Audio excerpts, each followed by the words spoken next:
Ada apa, Pak? Kok kelihatannya kayak orang bingung gitu? Aduh Mas, HP saya hilang Mas. Coba dicari dulu. Barangkali Bapak lupa naruhnya di mana? Aduh Mas, saya tadi inget banget Mas. Saya naruh di sini terakhir pas saya wudhu.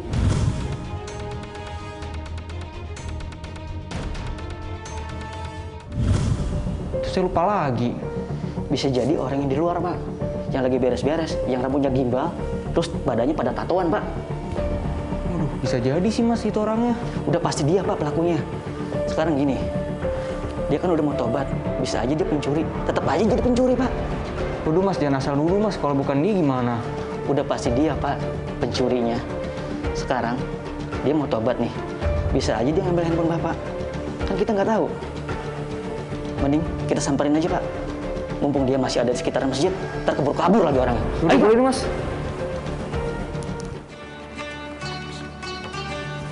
Alhamdulillahirrahmanirrahim. Ya, Gimana Tat? Udah ada informasi belum? Udah mulai acaranya? tadi sih kayaknya udah dapat info nih. Kalau teman-teman udah mulai pada datang, Zah. Sekarang lu ngaku nggak? Lu nggak ngaku? Ayo, kita bawa aja. Kita gebukin warga sekalian. Itu orang berantem, Tat. Coba lihat, Tat. Ya Allah. Lu kan ngambil handphone di sini. Coba lihat, Tat. Ngaku lu. Astagfirullahaladzim. Iya Mas, balikin HP sini Mas. Pasti lu kan yang ngambil. Ngaku lu. Dasar maling lu. Pak, maaf ini ada apa Pak? Sabar dulu Pak. Maling handphone nih, Pak. Di masjid lagi. Enaknya kita gebukin aja, Pak. HP saya Pak hilang Pak. Jangan keburu-buru nafsu dulu, Pak. Sebentar. Ceritanya bagaimana ini? Awalnya. Gini Pak Ustadz, tadi kan saya wudhu, saya naruh HP di situ, terus saya lupa. Terus? Kemungkinan dia Pak Ustadz yang ngambil. Udah pasti dia, Pak Ustadz. Sering nyolong di sini, Pak. Pak, biar, sabar dulu. Biar Bapak ini menjelaskan kok bisa sampai dituduh. Ini gimana ceritanya, Pak? Ya bener Pak. Ini mau saya jelasin dari tadi. Tadi saya nggak dikasih kesempatan. Ya. Saya tadi bersih-bersih di tempat wudhu. Nah dari situ saya ngeliat tuh ada HP tergeletak. HP itu saya ambil. Terus saya amanin Pak. Saya simpen. Takutnya nanti ada yang punya. Datang nanyain tapi saya kasihin lagi Pak. Takut salah orang nanti kalau saya kasihin orang. Mas, kalau Mas nyimpen di mana HP saya sekarang? Coba kasih ke saya sekarang. Alasan dia aja itu, Pak. Saya nggak percaya, Pak Ustadz. Lihat aja penampilannya.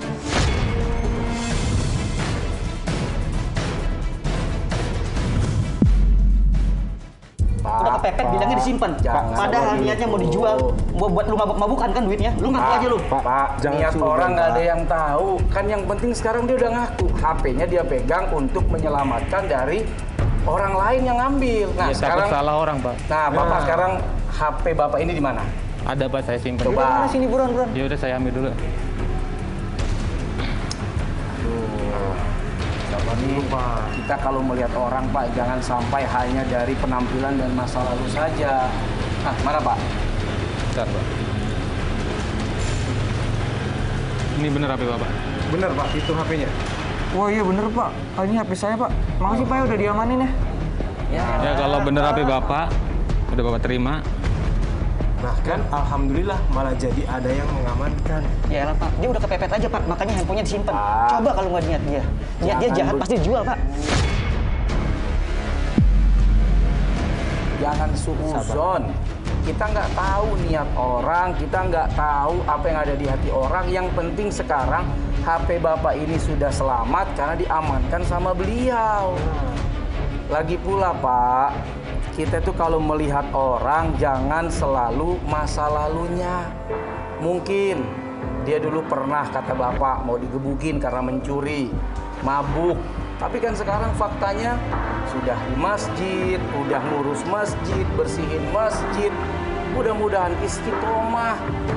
Lagi pula, kalau kita selalu berburuk sangka pada orang lain, yang ada, Pak, kita nggak bisa nerima kebaikan orang. Alah, Pak. Masa lalu dia kelam, Pak. Lihat aja, Pak, penampilannya, sabar Pak. dulu, Tatoan, sabar rambut dulu, gimbal, nggak kurus, Pak. Pak, walaupun tatoan, walaupun rambutnya gimbal nggak keurus, tapi kan soal hati Allah yang paling tahu, Pak. Apalagi sekarang beliau sudah aktif di masjid. Nah, Itulah Pak Ustadz. Emang kelakuan saya dulu buruk Pak Ustadz. Masa lalu saya buruk, kelam. Masya Allah. Nah makanya saya di sini Pak Ustadz. Saya ingin berubah, ingin belajar menimba ilmu agama Pak Ustadz.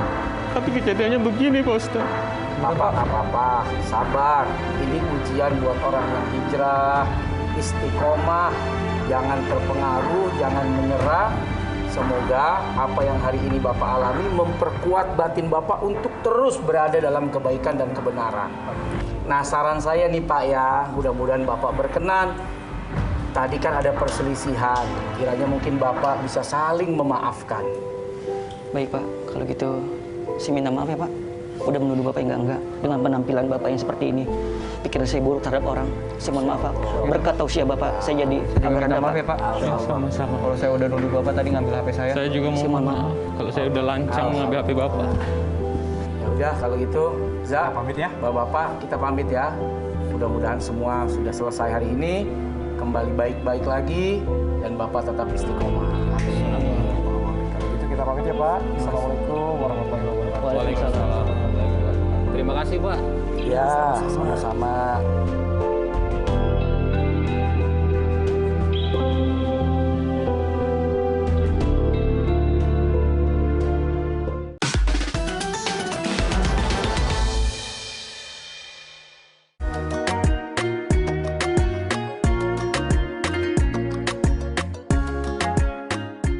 Asli ya Tat ya. Tadi untung nggak sampai dipukulin itu bapak. Benar. Soalnya kan kayak sebenar-benarnya itu bukan dia, cuman perkara dia ada tato, terkesan tuh dia orang yang nggak bener, nggak baik, preman. Jadi kalau ada hal-hal yang negatif gitu kayak curi-mencuri, jadi dia yang dituduh melulu kan. Kesian kan? Ya, kadang tuh manusia itu hanya bisa melihat dari penampilannya aja, Za. Nah benar. Dia kan nggak tahu sisi kemanusiaan yang ada pada diri orang itu. Betul. Oh, kalau gondrong pasti urakan. Padahal belum tentu. Belum tentu. Bisa aja yang botak malah nyolong sendal. Nah, kan? pasti tuh. Lah, kalau tatoan pasti penjahat.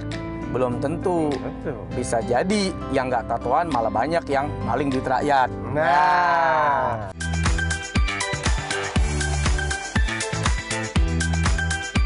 Za, Ya Tat, tapi ada pertanyaan nih, Za.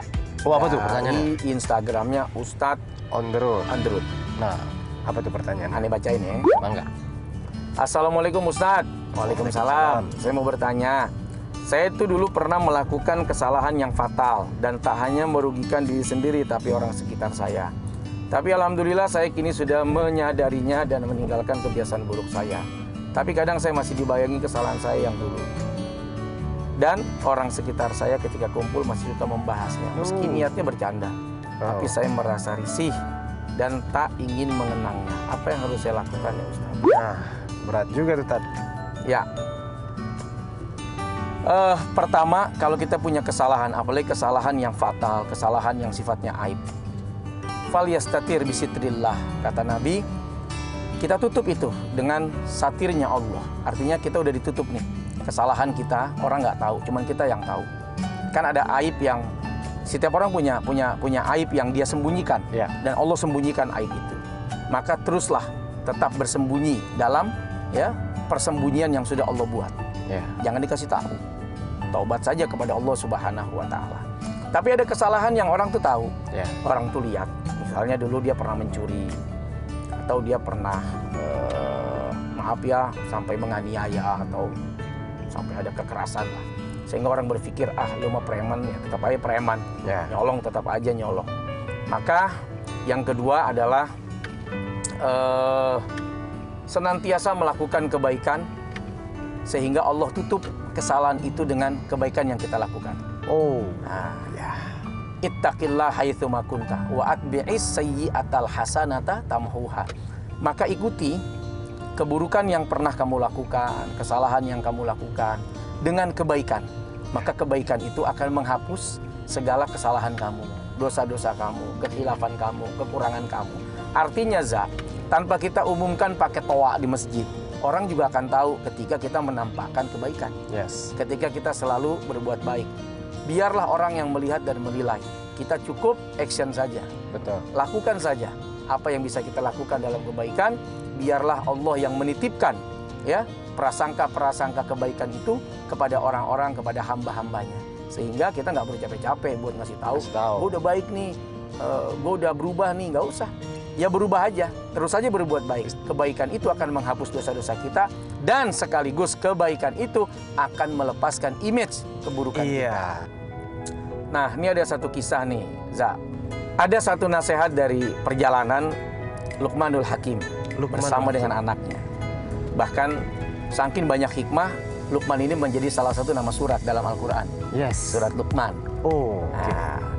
Nah, di antara kisah yang masyhur ya, bagaimana Luqman ini ketika melakukan perjalanan dengan putranya bersama dengan seekor keledai, tiba-tiba anaknya Luqman ini naik ke atas keledai. Oke.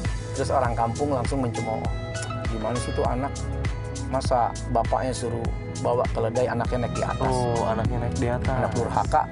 Nggak sopan. Nggak sopan. Kata anaknya, gantian Pak, bapak yang naik deh. Oke. Masuk kampung lain diomongin lagi. Bapak macam apa tuh? Masa anak disuruh bawa keledai, bapaknya enakan di atas keledai. Salah lagi. Waduh, salah lagi. Ya udah deh, kalau begitu kita naik dua-duanya. Kata orang kampung yang lain, dasar manusia yang nggak berperi, kekeledaian. Nggak punya perasaan. Masa keledai dinaikin berdua begitu? Aduh, salah lagi semua. Akhirnya turun lagi berdua nih, nggak ada yang naik. Kata orang kampung, dasar gimana sih? Masa punya keledai bukan dinaikin malah dituntun-tuntun. Aduh, salah lagi. Serba salah. Akhirnya diangkat keledainya berdua. Diomongin lagi. Dasar orang mulai gila ya.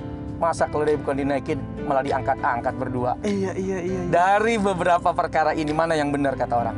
Yang mana tuh? Nggak ada yang benar kan? Nggak ada yang benar. Maka jangan pernah selalu berpangku pada apa kata orang, tapi apa kata Allah dan Rasul. Orang meminggirkan ya duri dari jalan saja, yang sebab duri itu orang celaka, surga kata Nabi. Tapi kalau kata orang, cuman duri doang dipinggirin, gue juga bisa. Akhirnya nggak jadi. Tapi bisa aja di mata Allah itu yang memasukkan orang ternyata tersebut. kata Nabi itu surga. Ternyata kata Allah itu kebaikan. Jadi terus saja berbuat baik, bodoh amat apa kata orang.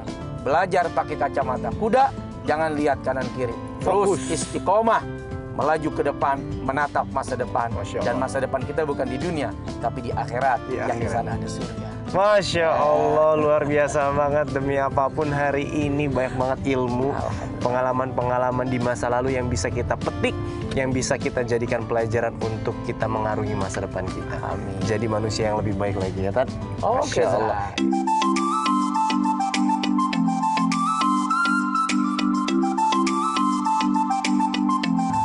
Ini udah mau nyampe nih, Za. Oh, ini sekolah Ustaz? Iya. Oke, SMA Negeri 26 Jakarta. Kalau gitu, kita sekalian pamit kali ya? Ya udah, pamit. Jangan sampai ngeganggu acara reunian aneh. Bener. Ya. Semoga ilmu hari ini semuanya bisa menjadi manfaat buat semua yang nonton ya.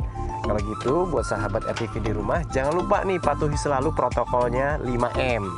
Memakai masker, mencuci tangan, menjaga jarak, menjauhi kerumunan, dan mengurangi mobilitas.